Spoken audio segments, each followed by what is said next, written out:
ପିଲାମାନେ ଆଜି ଆମେ ପଢିବା ଏକକ ଆଉ ଦଶକ ସ୍ଥାନ। କାହାକୁ ଆମେ ଏକକ ସ୍ଥାନ କହିବା, କାହାକୁ ଆମେ ଦଶକ ସ୍ଥାନ କହିବା।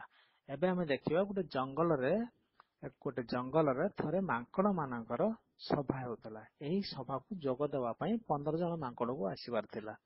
ଏବେ ଦେଖ କି 15 ଜଣ ମାଙ୍କଡ ଲାଲ ରଙ୍ଗର ଲେଖା ହେଇଛି। 1 ନମ୍ବର ମାଙ୍କଡ ଆସିଗଲେ, 2 ନମ୍ବର ମାଙ୍କଡ ଆସିଗଲେ, 3 ନମ୍ବର ମାଙ୍କଡ ଆସିଗଲେ, 4 ନମ୍ବର ମାଙ୍କଡ ଆସିଗଲେ, ଏବେ 5 ନମ୍ବର ମାଙ୍କଡ ବି ଆସିଗଲେ, ସ୍ପାଇଡରମ୍ୟାନ ବନିକି ଆସିଛନ୍ତି।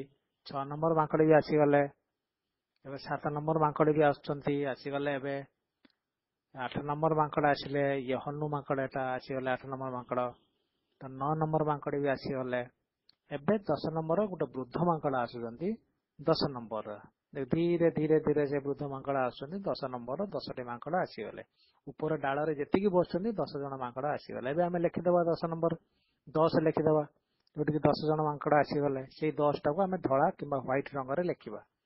ଠିକ ଅଛି, ଧଳା କୁହନ୍ତି, ଇଂଲିଶର ହ୍ୱାଇଟ କୁହନ୍ତି। ଏଟା 10 ନମ୍ବର ଆମେ ଲେଖିଦେଲେ। ତାପରେ ସଭାର ପରେ ଆସିଲେ ସାଇକେଲ ନେଇକି ଗୋଟେ ମାଙ୍କଡ ଆସିଲେ। ତାପରେ ଆଉ ଜଣେ ମାଙ୍କଡ ଜିନ୍ସ ପିନ୍ଧିକି ଆସିଲେ। ତାପରେ ଆଉ ଗୋଟେ ମାଙ୍କଡ ଆସିଗଲେ। ଏମାନେ ସଭାରେ ପଛରେ ଆସୁଛନ୍ତି, ଡେରି କରିକି ଆସିଲେ। ପ୍ରଥମେ 10 ଜଣ ଉପରେ ଆସିଥିଲେ, ଏଇ 5 ଜଣ ବର୍ତ୍ତମାନ ଡେରି କରିକି ଆସୁଛନ୍ତି। 3 ନମ୍ବର ଆସିଲେ, 4 ନମ୍ବର ପହଞ୍ଚିଗଲେ, ଏବେ 5 ନମ୍ବର ପହଞ୍ଚିଗଲେ। ଟୋଟାଲ କେତେ ଆସିଲେ, ପଛରେ କେତେ ଜଣ ଆସିଲେ ପିଲା କି 5ଟି ମାଙ୍କଡ ଆସିଲେ। 1 2 3 4 5। ପ୍ରଥମେ 10ଟି ମାଙ୍କଡ ଆସିଥିଲେ, ଏବେ 5ଟି ମାଙ୍କଡ ଆସିଲେ। ଆମେ ଏଠି କଳା ରଙ୍ଗରେ ଲେଖିଦେଲେ 5। ଟୋଟାଲ 5 ଜଣ ଆସିଲେ। ଏଇ 5ଟା ହଉଛି ଏକକ ସ୍ଥାନ।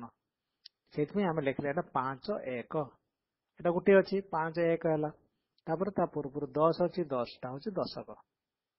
ଇଏ 10 ହଉଛି ଦଶକ, ଇଏ ଦଶକ ସ୍ଥାନ ଅଛି। ତେବେ ଆମେ ଦିଟାକୁ ମିଶେଇ ଦେଲା ପରେ ଏଟା 15 ହେଲା। 10 ଯୁକ୍ତ 5 15। 15ର 5 ଅଛି ଏକକ ସ୍ଥାନରେ, 1 ଅଛି ଦଶକ ସ୍ଥାନରେ। ଏଇ 15କୁ ଆମେ କେମିତି ଦେଖିଲେ, 10 ଯୁକ୍ତ 5 15।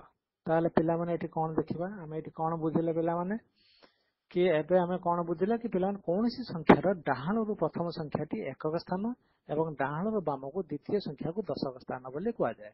ବୁଝିପାରିଲ କେମିତି କାହାକୁ କୁହାଯାଏ? ଡାହାଣରୁ ପ୍ରଥମ ସଂଖ୍ୟାଟି ଏକକ ସ୍ଥାନ ଏବଂ ଡାହାଣରୁ ବାମକୁ ଦ୍ୱିତୀୟ ସଂଖ୍ୟାଟି ଦଶକ ସ୍ଥାନ ବୋଲି କୁହାଯାଏ।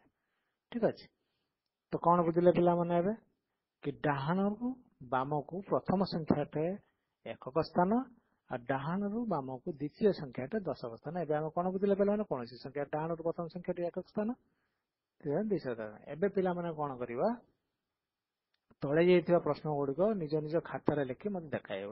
ଆମେ ଯାହା ପାଠ ପଢିଲେ ବର୍ତ୍ତମାନ ଭିଡିଓରେ ସେଇଟା ଆମେ ଦେଖିବା, ଆମର ସେଇଟା କେତେ ମନେ ରହିଲା, ସେଇଟାକୁ ଆମର ସ୍ମରଣ କେତେ ରହିଲା, ସେଇଟାକୁ ମନେ ରଖିବା ପାଇଁ ଆମେ ଏଇଟାକୁ ଗୋଟେ ଛୋଟ ଅଭ୍ୟାସ କରିବା, ଯୋଉଟାକୁ ଏକ୍ସରସାଇଜ ବି କୁହନ୍ତି।